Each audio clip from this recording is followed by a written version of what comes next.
Student, हम पढ़ेंगे कक्षा 8वीं की हिंदी भारती, है ना। हिंदी में भी हम रिवीजन कर रहे हैं। आप लोग बुक निकाल लीजिए, हम पढ़ेंगे। पाठ 6, जो मैं नहीं बन सका, डॉक्टर ज्ञान चतुर्वेदी। देखिए, इस पाठ में लेखक के द्वारा जो वह बनना चाहता है वह नहीं बन सका, इसी के बारे में दिया गया है।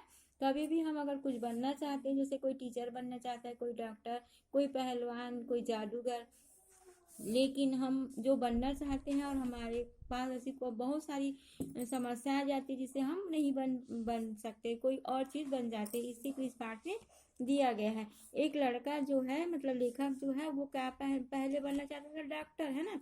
आज हम उसी को पढ़ेंगे। मैं आज एक डॉक्टर हूँ तथा लेखक भी, परंतु बचपन में मैं तो ईश्वर ना तो डॉक्टर बनना चाहता था ना ही लेखक। बचपन में न जाने क्या क्या बनना चाहता था।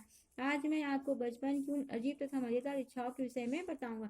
देखो, लेखक जो है डॉक्टर बन गया है, लेकिन वो बचपन में क्या बनना था, उसको लेखक बनने की इच्छा थी ना डॉक्टर बनने की। वह अपने जो इच्छा है उसकी जो बनने की, वह इस पाठ में दिया गया है। मुझे जहाँ तक याद आता है कि सबसे पहले जिस व्यक्ति से मैं बुरी बुरी तरह प्रभावित हुआ था वह एक पेंटर था। हमारे गांव के एकमात्र फट्टा टाकीज नई नई खुली थी।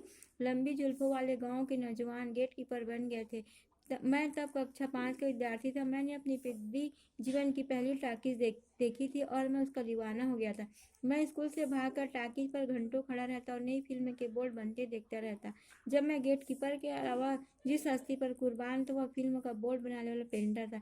फिल्म हर 2-3 दिन में बदल जाती थी, सो पेंटर लगभग प्रतिदिन वहां बैठा पोस्टर बनाता रहता था। मैं उसकी किस्मत पर रस पकड़ता और सोचता कि मैं बस जीवन भर बोर्ड बनाऊंगा। क्या मस्त जीवन है, बोर्ड बना और दिन भर टाकीज पर रहा। परंतु बाद में मैंने उसी पेंटर को टाकीज के मैनेजर के सामने 10 रुपये एडवांस के लिए गिड़गिड़ाते देखा, तो उस दिन से मेरा भ्रम उसके विषय में टूट गया।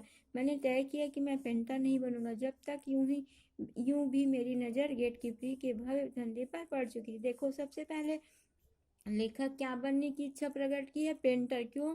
क्योंकि पेंटर जो है पेंट करता, मतलब बनाता टाकीज के बाहर और मस्त पिक्चर भी देखता था। तो वो उसके मन में यही आया कि मस्त पेंटर बनूंगा और पोस्टर बनाऊंगा और बाद में क्या करूंगा, बैठकर टाकीज में पिक्चर देखूंगा। उसके बाद जब उस पेंटर को टाकीज के मैनेजर के सामने 10 रुपए की एडवांस मांगने के लिए गिड़गिड़ाते देखे ना, उसे भीख मांगते हुए देखा, मतलब गिड़गिड़ाना मतलब वो करना, मांगना, मतलब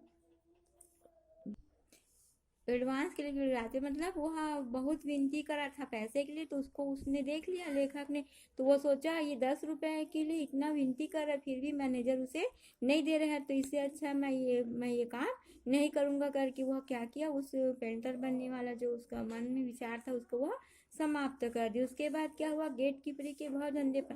फिर उसके बाद उसकी नज़र, जो गेट कीपर होते हैं टॉकी के सामने बाहर खड़ा रहता है टिकट लेने वाला, उसके ऊपर उसकी नज़र पड़ी। मुझे लगता है कि जिंदगी तो बस गेट कीपर के शेष मनुष्य पशुओं सा जीवन जी रहा है। गेट कीपर भी क्या आसान है, तीनों सौ मुफ्त की फिल्म देख रहे हैं। मुझे यह बात किसी ईश्वरीय वरदान की भांति लगती थी। कोई मनुष्य 300 में रोज फिल्म देखे, मैंने तय कर लिया। देखो, गेट कीपर के बारे में वो देखा कि गेट कीपर की जिंदगी अच्छी है। टॉकीज के बाहर गेट के पास खड़े रहो अंदर वाले, और 300 की फिल्म मुफ्त में देखो। ऐसा उसको वह देखकर फिर उसके मन में गेट कीपर बनने की इच्छा जागृत हो गई। मैं जीवन में गेट कीपर बनकर ही रहूंगा। इधर मेरी पढ़ाई चौपट हो रही थी, उधर मैं फटेहाल सा बनकर स्थानीय लक्ष्मी टाकीज के मैनेजर से मिल रहा था। उस बेचारे ने मुझे अनाथ समझकर शाम वाले शो के लिए गेट कीपर रख लिया। दूसरे दिन जिस आदमी का पहला टिकट मुझे फाड़ने का अवसर मिला, वो वे और कोई नहीं, स्वयं मेरे पूज्य पिताजी थे। उन दिनों पिताजी के बीच अपने बच्चों को पीटने का जबरदस्त रिवाज था।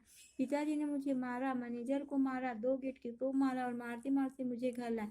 टाकीज का मैनेजर मेरे पिताजी से क्षमा मांगता रहा कि उसे पता नहीं था कि वह सरकारी अस्पताल के डॉक्टर साहब का लड़का था। देखो, वह गेट कीपर बनने तो चला गया और मैनेजर जो था वो सोचा कि अनाथ लड़का है करके उसे गेट कीपर के लिए रख लिया। और गेट कीपर बनने के बाद वह जब गेट के पास खड़ा हो तो सबसे पहले उसे टिकट फाड़ने का अवसर अपने पिताजी का मिला। जो जो आए थे वो कौन थे, उसके पिताजी। जैसे पिताजी ने देखा कि मेरा लड़का जो है गेट कीपर बनकर खड़ा है, तो उसे वहीं पर उसे मारने लगा और मैनेजर को भी मार दिया और मेरे आसपास जो और गेट कीपर थे उसे भी वो मारा और मुझे मारते हुए घर ले आए। उन दिनों पिताजी लोग ना बहुत ही मतलब जोरों से मारते थे। आजकल तो मारपीट का समय नहीं रहा, लेकिन पहले क्या करते थे, पहले के माता पिता जो थे गलत काम करने पर या गलत जगह जाने पर बहुत मारते थे। इसी के बात का हम बाद में पढ़ेंगे।